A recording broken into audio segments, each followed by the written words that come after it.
Bonjour et merci d'être ici. Si vous êtes tombé sur cette vidéo, c'est probablement parce que vous vous intéressez à mon livre ou aux questions de savoir, d'expériences vécues et de transformation personnelle et collective.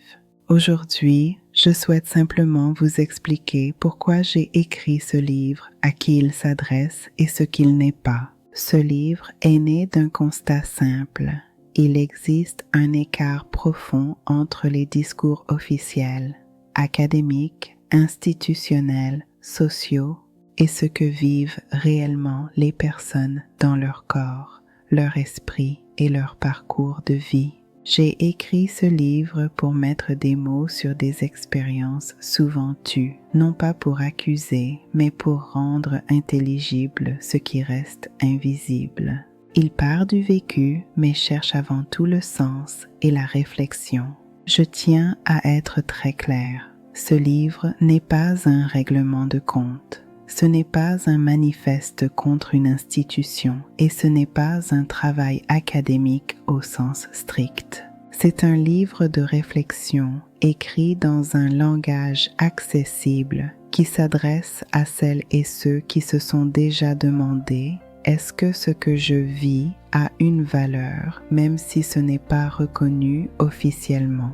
Ce livre s'adresse aux personnes qui ont traversé des espaces de formation, de travail ou de pouvoir et qui s'y sont senties en décalage, aux femmes, particulièrement aux femmes racisées, qui portent souvent beaucoup sans que cela soit nommé, mais aussi à toute personne curieuse de comprendre comment les structures influencent les trajectoires individuelles. Il n'est pas réservé à un groupe précis, c'est un livre pour penser ensemble.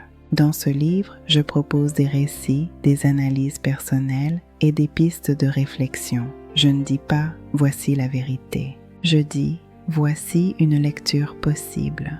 Enraciné dans l'expérience, l'observation et la réflexion.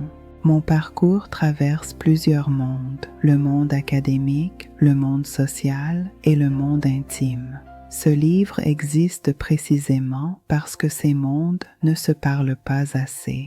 Il est distinct de mes travaux universitaires, mes dialogues avec les mêmes grandes questions, le savoir, le pouvoir, la reconnaissance, la légitimité. Pourquoi publier maintenant? Parce que j'ai appris que le moment parfait n'existe pas. Certaines paroles, si on les retient trop longtemps, finissent par s'éteindre.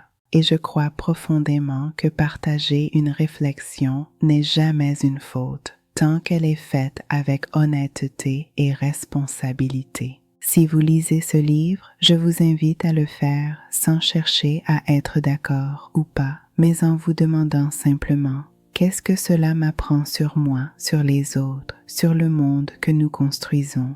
Merci de prendre le temps d'écouter, de lire et de réfléchir. Ce livre est une invitation au dialogue, pas à la confrontation. Si vous souhaitez le découvrir, le lien est dans la description. À bientôt.